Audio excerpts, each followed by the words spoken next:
Hi there, so I'm just here to do a quick video about sleep.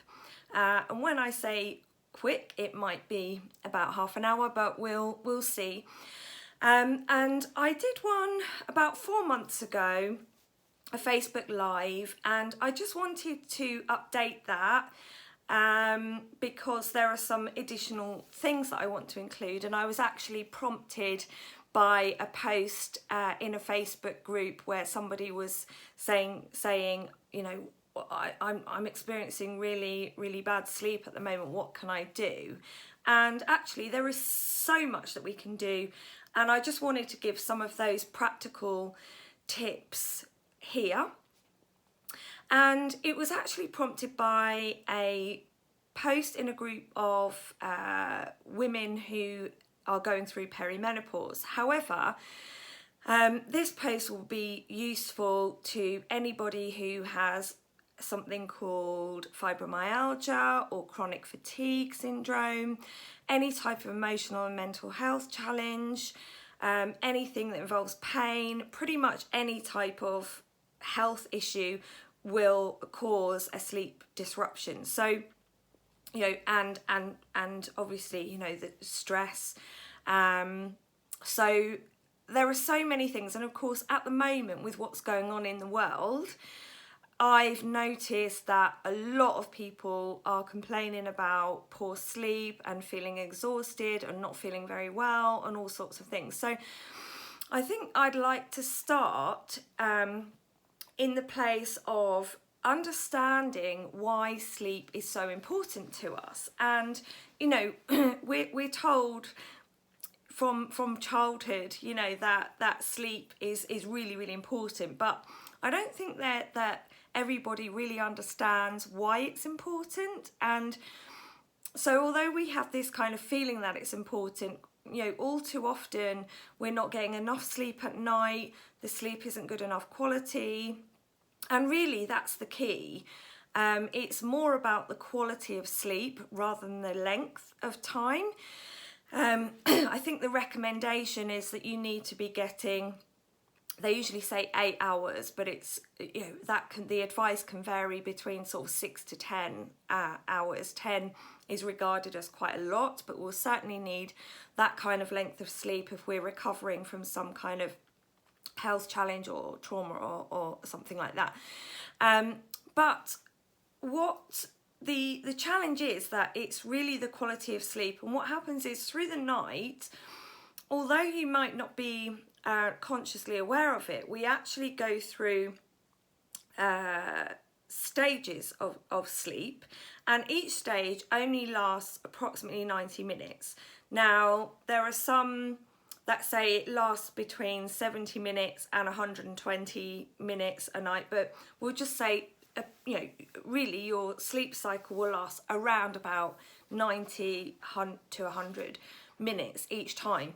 And during that 90-minute period, we aren't always in the same level of sleep during that period. So I'm only going to focus on the fact that we need to be experiencing the deep sleep in order to really reach that place where our bodies rejuvenate. So the main the importance of sleep is that it's the period, it's the only period of time in our daily life where our body actually gets to repair, and we get that really deep rest. Our cells all mend, you know, from exertions or wounds or from ill health, and that's why we'll often sleep a lot while we're poorly, because the body needs that sleep in order to for everything in your body to put itself right again. And so when that sleep gets really disrupted, we struggle, because the other thing, that sort of repair, that rejuvenation and that rest, it includes our brains basically process all of the residual emotional challenges from the day. So for example, if you, whichever sort of emotions you've been experiencing during the day, we don't always deal with that residue there and then. And this doesn't mean you have to have had a massive argument with somebody or anything like that. This could be, you know, somebody cutting you up on the motorway.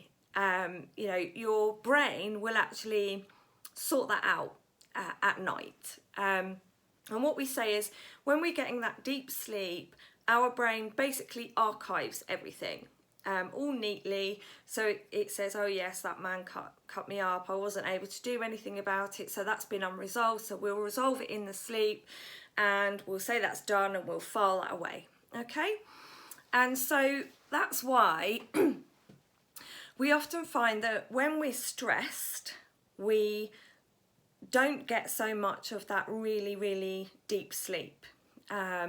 If we have been traumatized, we don't get the deep sleep, and it's actually the lack of sleep really that causes the depression, that makes the anxiety feel bad, because when you haven't had enough sleep, when that rest and repair hasn't happened, or that archiving of our emotional residue from out the day, if that hasn't happened, we can start to feel like we are unrefreshed when we wake up in the morning. We're not quite right.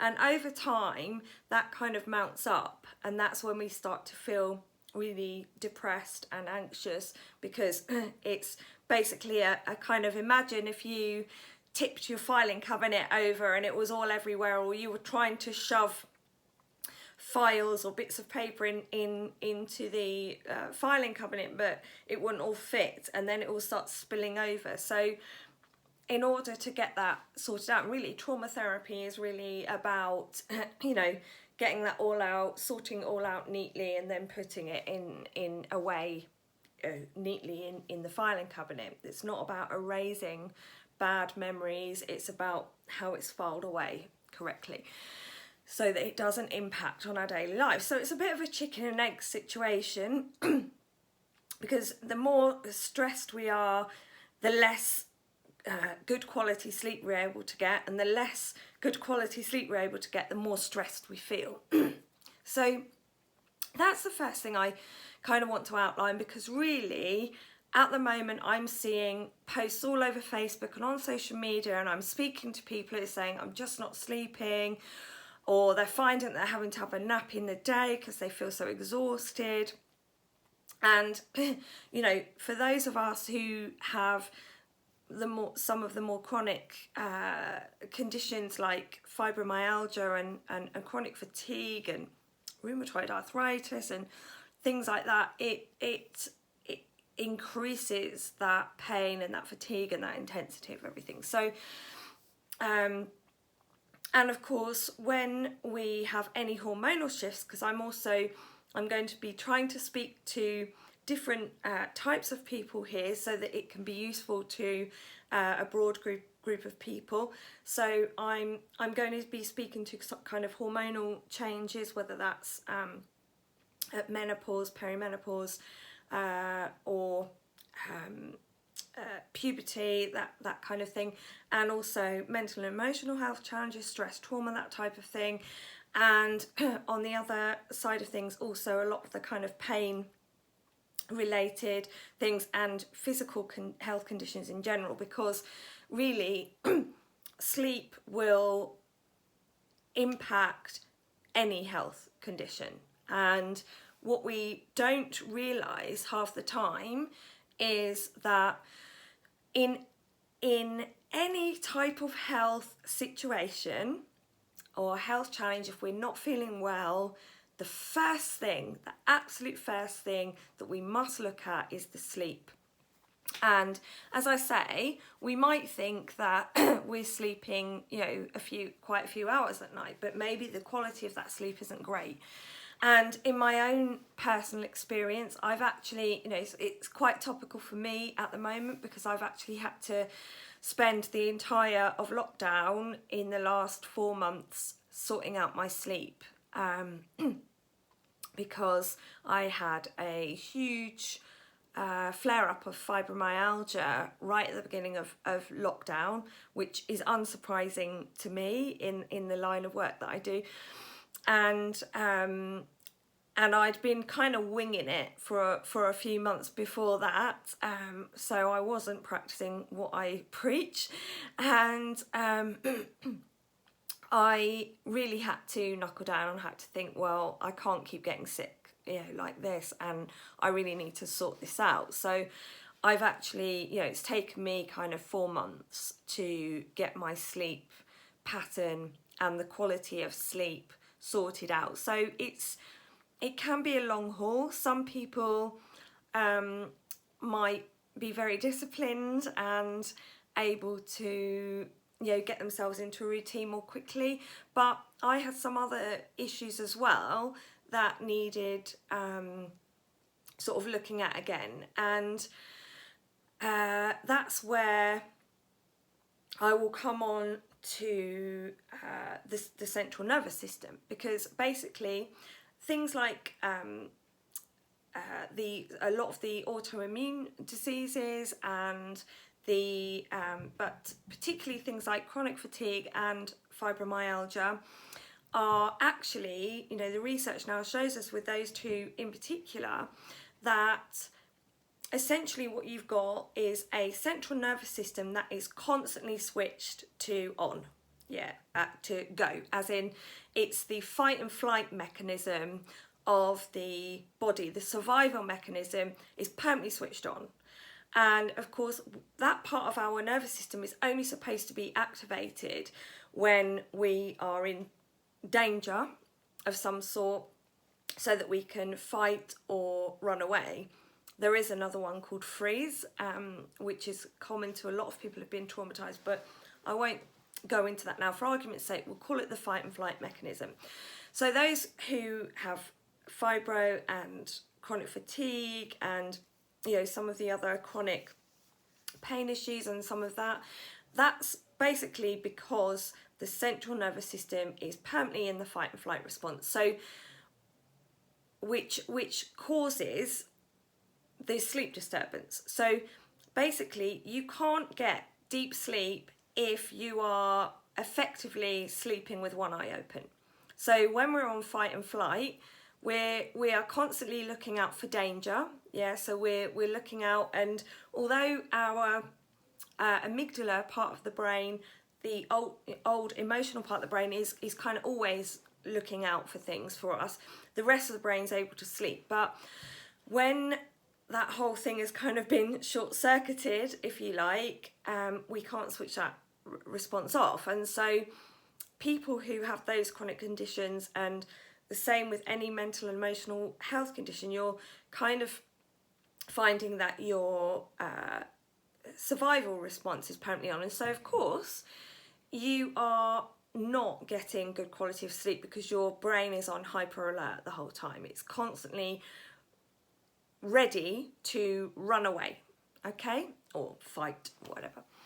So clearly, we have to do a number of things simultaneously. So we can do some of the practical things, and I'll go into those in a minute. But to begin with, I will talk a little bit about central nervous system deactivation. Actually, forgive me, I'm going to swap it round the other way. I'll start with some practical tips, because that might be simpler to just take off and run. If you want to listen to this video in parts, I'll start with that. So some of the things may overlap anyway, but one of the things that we know is we talk about something called sleep hygiene, okay? So this is something which as adults we often get a little bit sloppy about. So this basically means that your bedroom must only be used for sleep and sex. That's basically it. So your bedroom is a sacred area where if you have a partner, you can engage in those intimate activities with them, and you sleep. So that's it. That's what your bedroom is for. So one of the first things you can do if you're struggling with sleep is to get everything out of the bedroom that doesn't relate to a conducive environment for sleeping. So, for example, and I think you probably know what I'm going to say, you need to get your TV out of there and you need to get all of your devices. And there are some really practical reasons for that. Firstly, the devices have blue light, which basically simulates daylight. And the reason why this is important is because we have two complementary chemicals in our system. One's called serotonin and one's called melatonin, and they're kind of related to each other. And what basically happens is the melatonin is the sleepy hormone. So that needs to be able to be switched on in order for us to go to sleep. And when we were kind of living how we should have done, which is basically we woke up and rose at sunrise and then we went to sleep when it got dark, that whole mechanism was set up there. So the whole notion is that when your face, when the light hits your eyes, your melatonin is switched off. So that's the sleepy hormone. Your sleepy hormone is switched off, okay? Which means that your serotonin can kick in, wake you up, and you can be active during the day. So clearly, if you're trying to sleep, you need it to be dark and you don't want any kind of blue light. And that goes for the TV screen as well. And of course, usually with TV, we're listening and we're watching and we're looking at action and everything else. So you're kind of overstimulated. So that's the first thing. So we need to do some things that are going to help to activate the melatonin. And so we need quiet, we need calm, and we need darkness. One thing that can activate the melatonin, and often you might have heard, your grandmother or whatever said, oh, have a cup of warm milk. Well, actually, there's a lot of sense in that, because warm milk actually helps to activate the melatonin as well. So if you can tolerate milk of any kind, have a cup of warm milk with honey in it. It's very, very soothing. You can even, I don't want to recommend things that you might be allergic to, but I might sometimes put a drop of lavender in a proper, 100% good grade lavender oil. And, you can get a lot of teas that are made with lavender these days too. And drink your warm drink, and that helps to soothe and it calms and it helps to switch on the melatonin, okay? You want to stay away from caffeine. Some of this might be really obvious to you or it might not. So you really don't want to drink caffeine drinks after kind of, some people might say 4 p.m. or earlier. It's kind of a suck it and see for everyone. Some people find that they can sleep okay with caffeine, or at least they think they can. And whereas others, know that it keeps them awake if they have a coffee after lunchtime or something like that. So we want to stay away from caffeinated drinks, more of those warm, soothing drinks. If you can't tolerate milk, then even, a cup of herbal tea that has, I've got a tea that's called Snore and Peace, and it's got things like chamomile and lavender and all lovely soothing things like that. So you chamomile tea, lavender, or one of the sleep concoctions that are already made for you out there. I also have another drink that I got from the vitamin section in Boots. It's called Relax, and it's sachets, and that too has got chamomile, it's got lemon balm in, it's got copper and zinc and things like that. So, and I actually find that very, very soothing. You make up to a warm drink. And yeah, so that's the first thing. You need to get yourself nice and calm before bedtime. And that's what a sleep routine is basically, a way that you program yourself to go to sleep.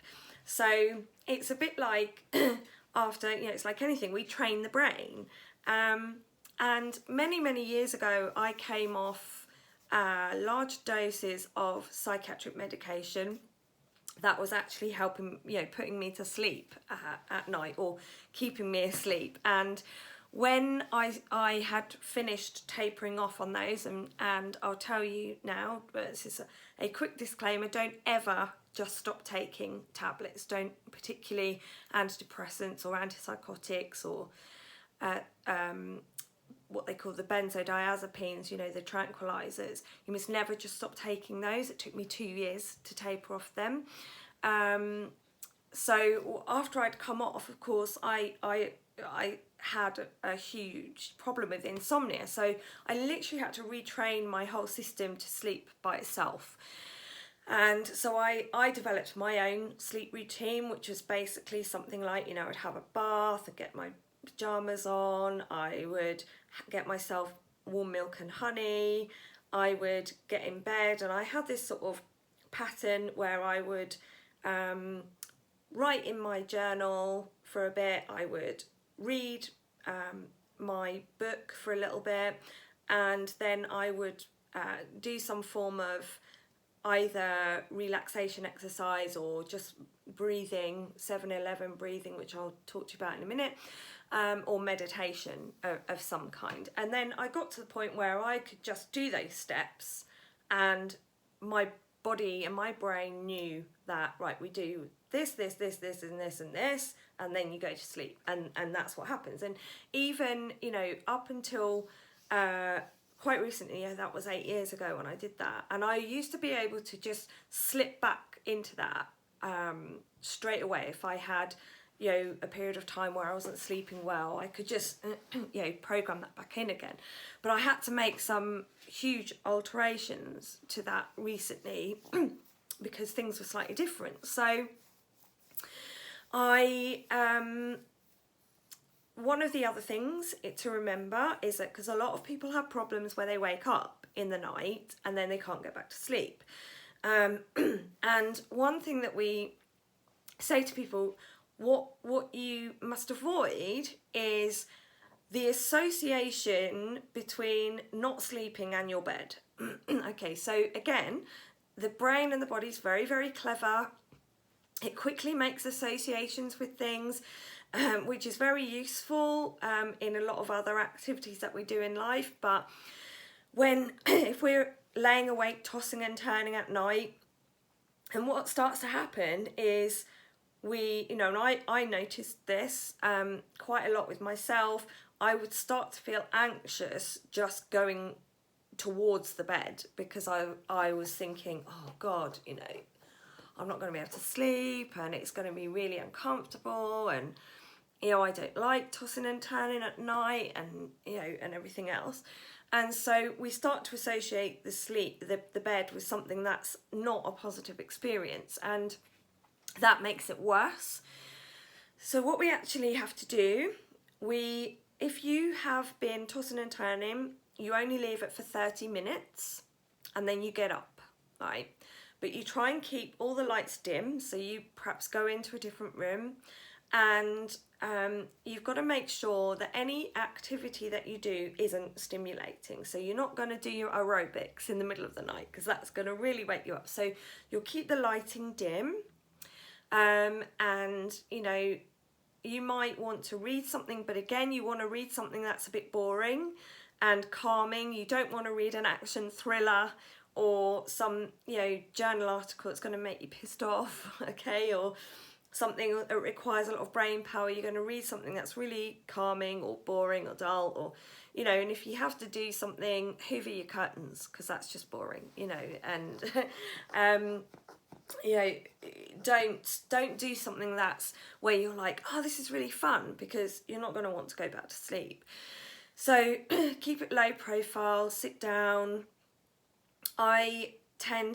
That's when I start to do my 7-11 breathing again, and I do that when I go to bed as well, and sometimes that's enough, and that can calm the system enough to send me off.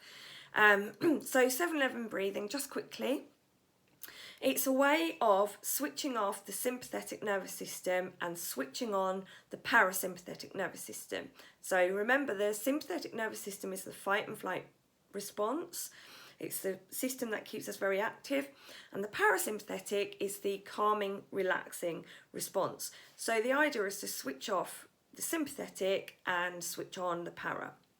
And we do that by taking, we call it 7-11 because whilst you might not be able to breathe into 7 and out to 11, which is the general idea, it's just that you need to remember that the out breath must be longer than the in breath, okay? So that's all you need to remember. It doesn't matter how many counts you do, as long as the out breath is longer than the in breath, because that's what switches those systems over. And I won't go into all the science as to why that works, but just trust me, and you can Google it and you can read about it anywhere, but the calming response is triggered. And you've got to make sure that and it's sometimes called diaphragmatic breathing, because if you put your hands on your tummy, you're going to be want to filling up all of your lungs. Now, when we're anxious or stressed, we breathe up here and we don't fill our whole lungs, we just breathe into the top of the chest. So you've got to make sure that you're not doing that. And you can notice if you're doing that, because your shoulders will go up and you'll feel all hunched, but you're actually breathing right down into the diaphragm. Put your hands on your tummy, you'll find that your tummy gets pushed out. If you can know if you're doing it, so if you lay on your tummy, you'll feel it, going out. You want to be, as a singer, I always found this quite straightforward, because we were taught to breathe into our backs, because basically anything that's inside your rib cage is lung. And excuse me, I've got a frog tonight. And what happens is it pushes down and out, and that's what we need to do in order to get the full effects. If you're breathing up here, you're essentially hyperventilating, and that's going to make you more anxious. Now, some people feel quite dizzy when they breathe properly for the first time, so that's a sign that maybe you haven't been breathing quite so well. So you just want to keep doing that, and you can do this all the time. You can do this when you're washing up, you can do it when you're driving in the car, the breathing, that is. You don't want to meditate when you're driving in the way that we might think, but if you can learn, the more you can learn to breathe this way into the diaphragm, into the stomach, then the calmer you're going to be. And I've got numerous stories of people I've worked with that in fact everything has changed when they've learned how to calm themselves with these breathing techniques. So whilst you're up at night, you might want to do some of that, and then you're going to go and do your whole bedtime routine again, because remember, we're programming the brain, and then you're going to go back to bed, okay? And you might want to carry on your breathing while you're there, but you're only going to stay there for half an hour. So if you don't fall asleep, you're going to get up again and you're going to do the whole thing again, all right? And this is just part of the sort of training yourself process, because remember, once you have associated your bed with not being able to sleep, then it's a bit more of a difficult task to undo that. So you've got to make sure that you're getting up, you're starting again, and you're going back. So let's get down to some of the sort of core nervous system things. There are a number of tools that you can use. So, for example, if you have some trauma, and to be fair, quite a lot of us aren't aware that we have trauma. I'll do another video one day all about trauma, because it's one of my specialist areas. But basically, a lot of people have been traumatized, but they may not know that they have been. And because trauma isn't what we perhaps stereotypically think it is. It doesn't have to be a big event. It could be something that's built up. It can be something from ages ago that you're not even aware of. that somebody said something to you when you were a child, or that's kind of built up some kind of pattern. So a lot of us aren't even aware if we've been traumatized, but there are quite a lot of, there's so much that you can do to kind of calm a nervous system that's hyper aroused, all right? And recently, I mean, I've used this before because I've had adrenal fatigue a few times over the last few years, or two main times a few years ago, and really, I have fibromyalgia now, and really for me that, labels and diagnoses are kind of merely a metaphor that tell me that I need to change something about my health, okay? And mine was actually the pattern with fibro is quite often childhood trauma or adverse childhood experiences, and then something happens later on in life that triggers the trauma response again, and the nervous system goes haywire. And for me, it started with my mum passing away in quite a traumatic way 4 years ago, and then 2 years later I had an operation to remove my gallbladder. So after her death, the gallbladder got worse, and then 2 years later I had the operation, and it was like overnight. After I woke up from the operation, I was basically fatigued and in chronic pain for the next year. And well, the next, where are we, 2020 now, 2 years, but I was actually kind of unable to do any work or anything for about a year. So I've tried, lots of different things. I'm somebody who believes, I was told on the phone, oh, you've got fibromyalgia, it's incurable. And I went, well, thanks for that information. I'll just go away and cure it then, thanks. And, I've done that with a number of things over my life. What we believe is often more important than what we're actually told, okay? So if you believe you can recover, you will, because you'll find a way. And that's been my experience, both personally and with people I've known and worked with. So I have here a little machine that's called an alpha stim.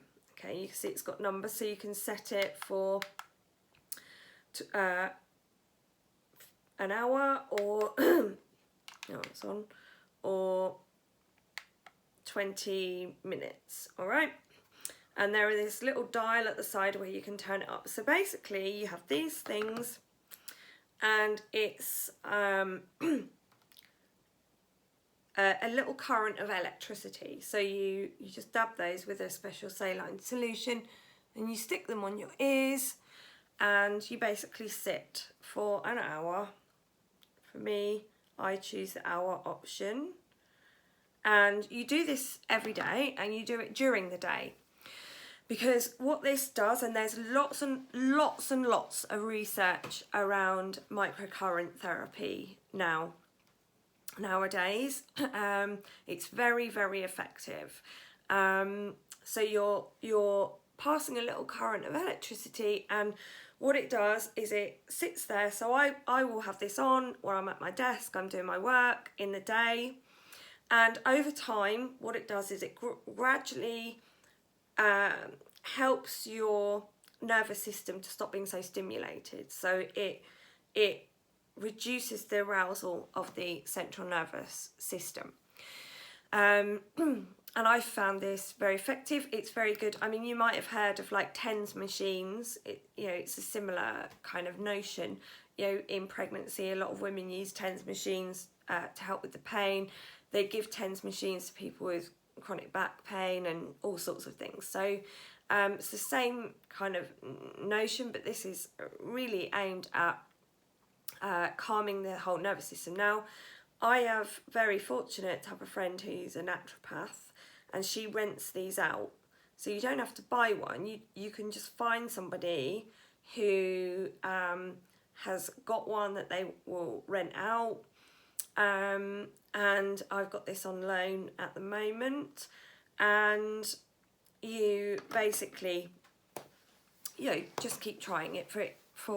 It works over time. It builds up, because remember, it's gradually sort of relaxing your nervous system down. So that's something that you might not have heard of. You can actually, this one, it's a brand, it's called Alpha Stim. I don't know if you can see that.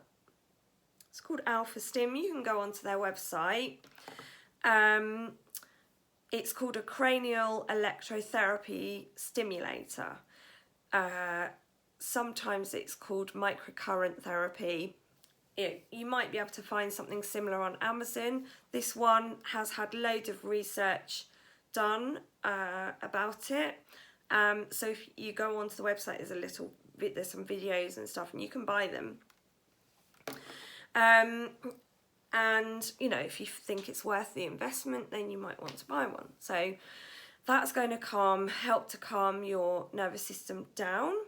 For myself, I have been, if it's a long-standing issue, you might want to look at trauma of some kind, maybe some good trauma therapy. And there is a difference between therapies, which I won't go into right now because we don't have time.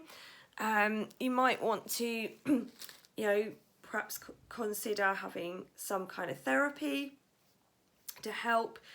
They can give good therapists will usually give you lots of tools and techniques to use, and really good therapists will be able to calm trauma very, very quickly. A lot of people think if that you have to be sat on a couch for 20 years. Now, that's all very well, but in actual fact, if we tell our trauma story over and over and over again, it actually makes it worse, not better, because your brain pathways strengthen with that.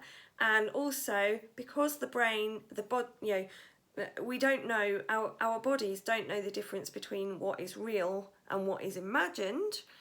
Every time you tell that story, you literally relive it in the present, and you are just embedding that trauma more and more and more deeply into your whole system. Okay, so that's why it's really important to be able to seek out the right type of therapist to help with trauma, somebody who's really specialised in that area.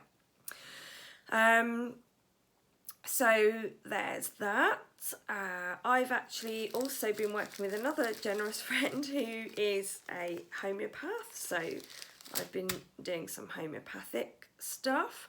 And also the other thing is, I'm doing a lot of work on my nutrition. I could do a whole course about this over the years. The amount of information and stuff I've picked up from my own research and also my own experience of dealing with certain issues, and obviously in my field of work as a psychologist, we learn a lot of different things, and what you eat during the day is going to have a profound effect on how you sleep at night. Okay, you won't sleep well if you're very hungry. There have been times when I've forgotten to eat, and then I've had to get up and munch on a biscuit or something, which isn't very good because it's full of sugar, and actually that's going to wake you up rather than calm you. But sometimes just for that need to get something in, it would be the first thing I grab or whatever. So you don't really want to do that if you can help it. So you make sure that you're eating well throughout the day. You're going to want things which keep your blood sugar stable, and also if you are deficient in certain nutrients, that's really, really going to affect your ability to sleep well. And I won't go into all the nutritional stuff here, all the different vitamins and minerals and everything. Perhaps I'll do another video for that.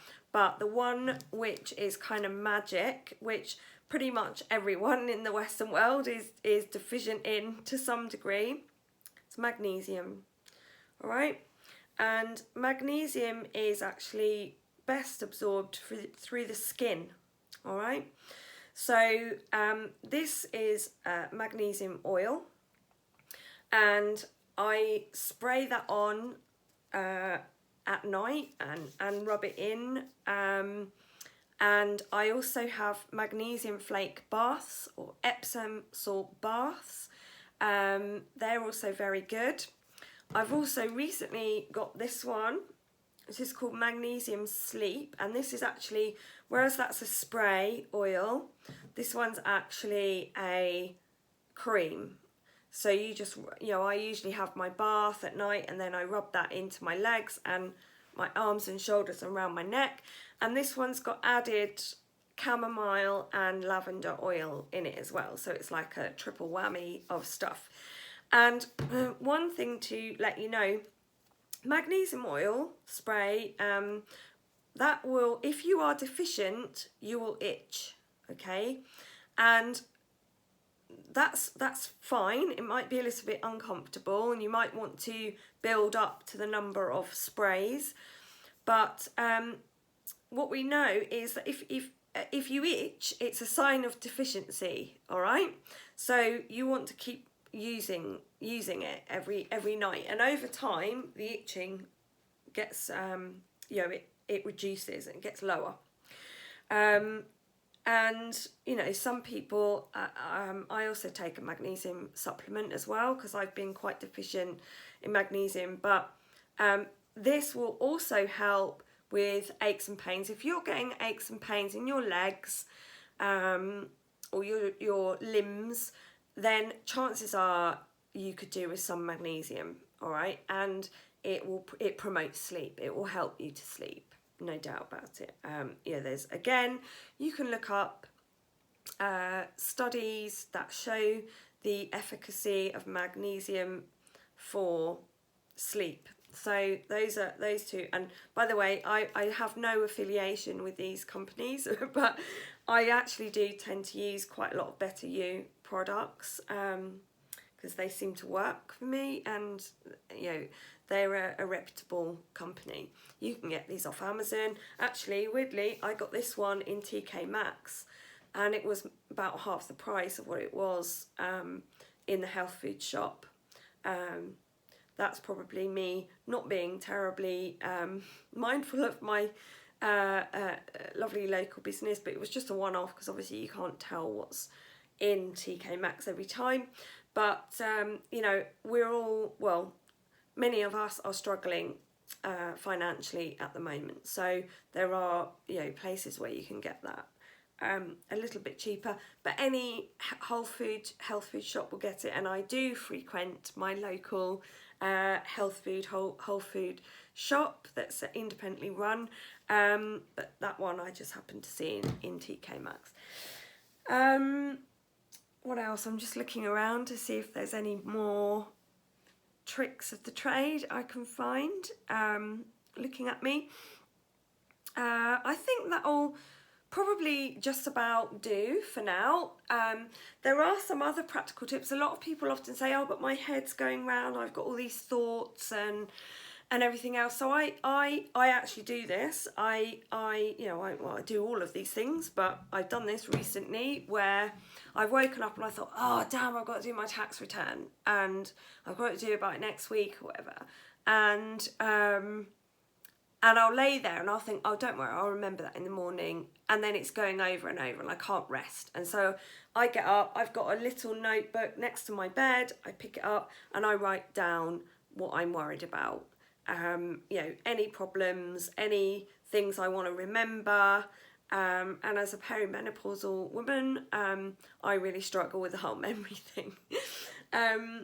So if I suddenly have a thought and I go, oh God, I've forgotten to do that, I will literally get my pen and write it down. It's usually right next to me on the ledge of the bed.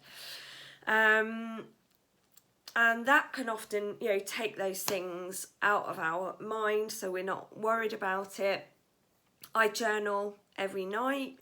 So if I have any, again, it helps to process some of that emotional residue. What I tend to do though, and this is really important, because if I've had a horrific day, I often find that if I might feel slightly better in the evening about it, and then if I start writing it all out, I get into that, this and it's been terrible, and I get all, you can wind yourself up again.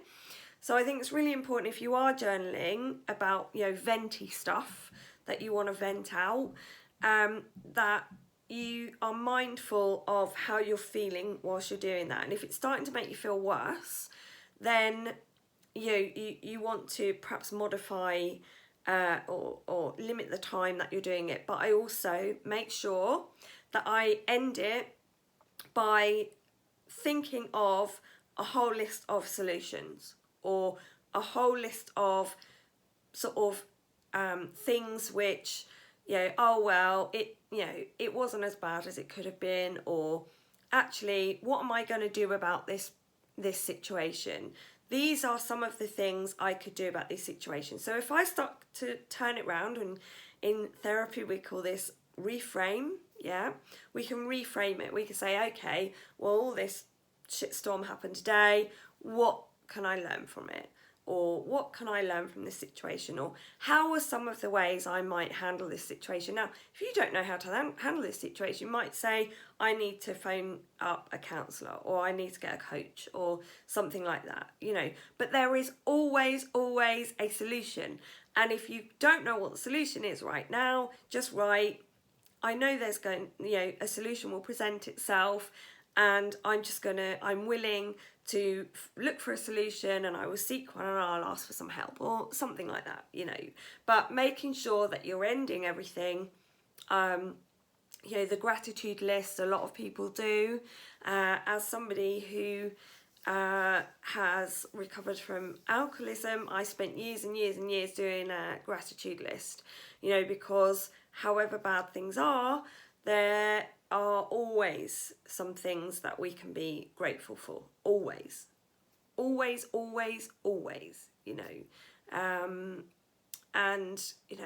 when we're in a really bad, stroppy, depressed, awful stage, there's nothing I can be grateful for. Well, there is, and I've been there, and there is something we can be grateful for.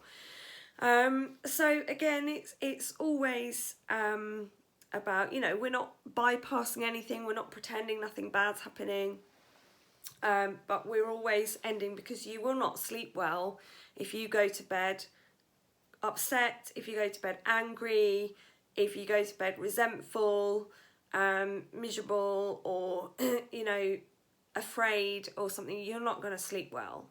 So if you are going to write about those types of experiences, then you've got to end it on an upbeat, if you like. And I'm not trying to say that you can say, oh, well, it's all positive, blah, blah, blah, because sometimes we have horrendous things going on in our lives. But you're going to want to change that trajectory of it. Because if we start again, if you're going to write graphic details about terrible things that have happened to you, that's going to embed in your system, and you're going to re-traumatize yourself. So you just want to be a little bit mindful of those things. So I don't know what your situation or your circumstances are. I also use essential oils, and again, I'm kind of trained in aromatherapy, so I know quite a lot about that, and I've studied it for years and years and years. So I will use things like lemon verbena is very good for calming. Lavender is very good for calming. Bergamot's good for depression, low mood. So is vetiver. And sage is good for hormonal challenges. So I mean, I've got several dozen bottles of oils, and I will blend them up and either put them on me, or you've got to be careful with some oils because they can burn the skin. So if you've got sensitive skin, you need to be really careful. You need to perhaps look up on the internet on some reputable aromatherapy sites and see, because sometimes you have to mix them with oils. But I burn them. I've got a oil burner, and I burn them, and I've also got an essential oil diffuser. That's an electric one. It's got a little light in it, and that's very, very good too. All these little things that you can do. There's so much.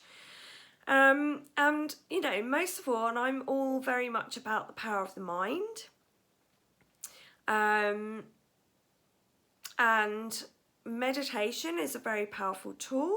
I'm not sure if I've mentioned that. I've said about 7-11 breathing, where you can meditate and do 7-11 breathing. You know, if you're active in the day, going for a walk is going to help with your sleep, because it does all sorts of things for you. Gardening has saved my life over the last 4 months. The microbes in the soil are like natural antidepressant. I mean, it's just perfect. Being out in nature. If your vitamin D is low, it's going to affect your whole system, you know, so you want to be outside, outdoors. Fresh air is always very good. It's going to help you sleep. Walking, any kind of exercise, if you're into that type of thing, as in, you know, your gym or your running or whatever. Yoga is very good because it's calming. It builds in the breath work and the meditatory type of activities. Tai Chi, Qigong, you know, really the actually, you know, when it comes to sleep or any of those things, you know, there are limitless things that we can try. And this is what I mean about being solutions focused.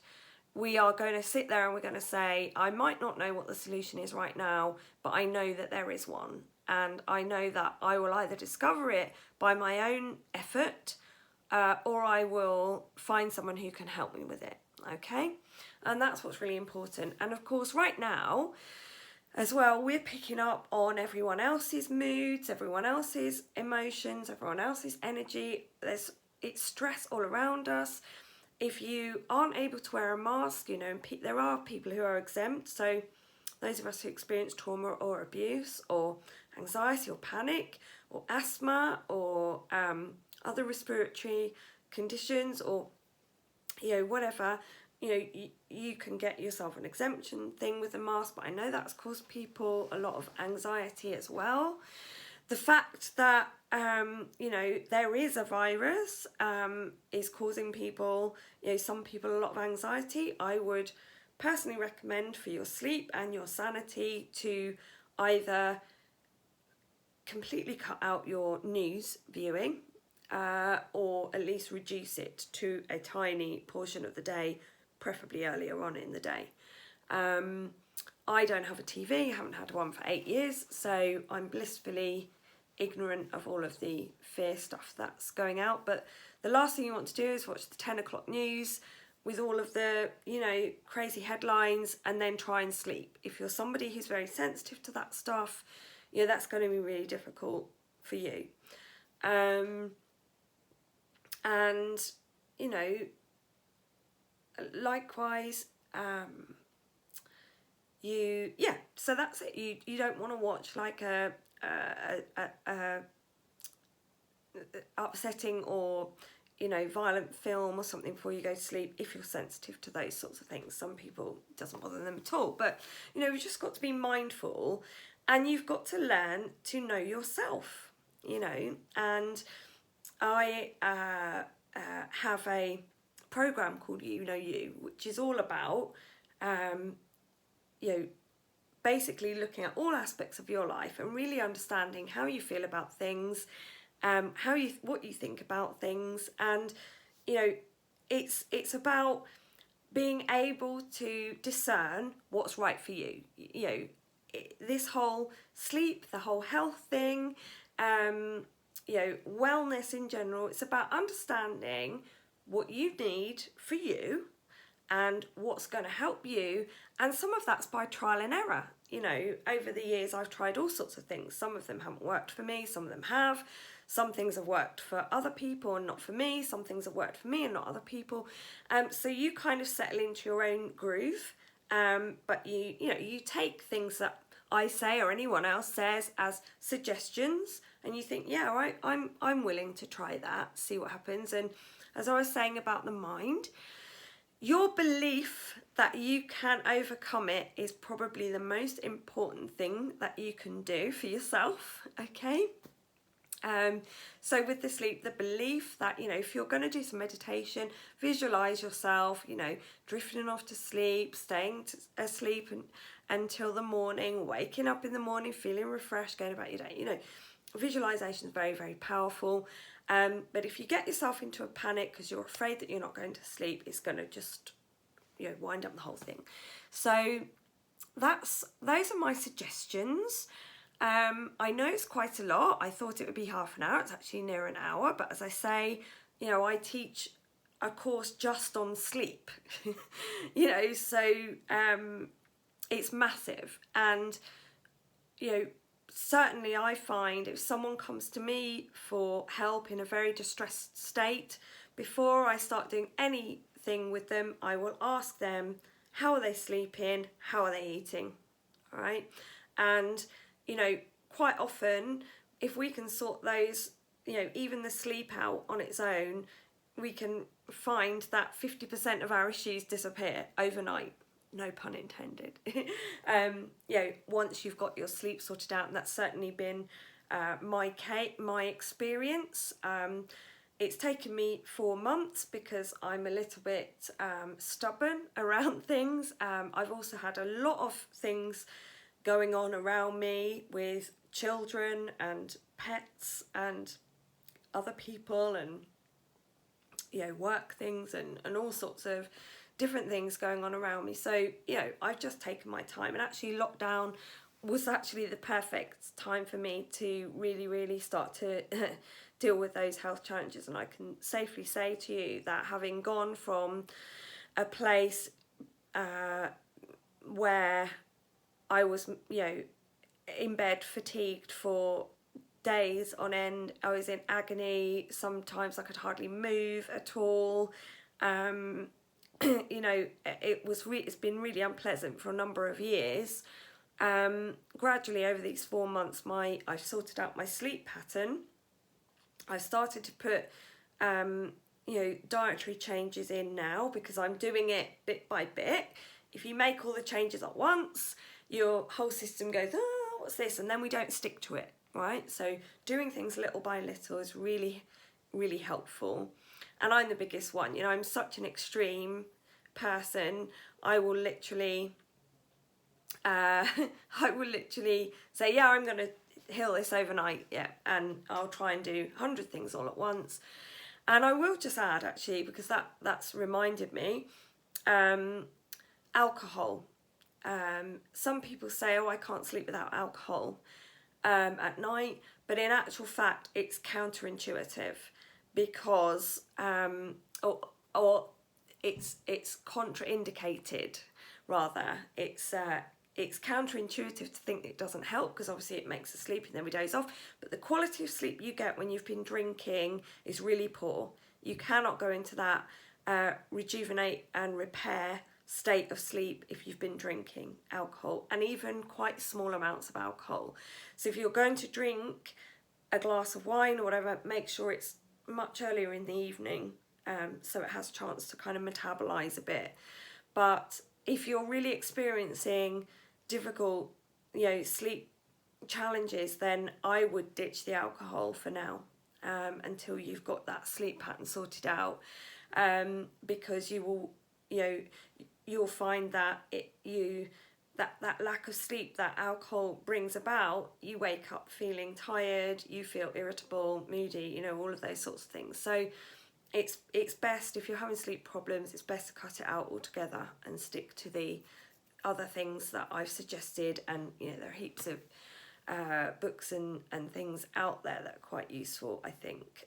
Although most of the things that I've shared with you are things that I've tried and done myself, and that I've learned in the course of my research and career. So I hope that's helpful. Keep going, guys. I will be sharing this in a particular Facebook group in the Perimenopause Hub, but I will possibly be sharing it out on my timeline. Do feel free to message me or connect with me if you want to ask any questions, and I'll be, you know, happy to have a chat or message or answer something, or arrange to speak to you in a more long-term way if you wish. But yeah, I'm here. Just drop me a line, and have a good night.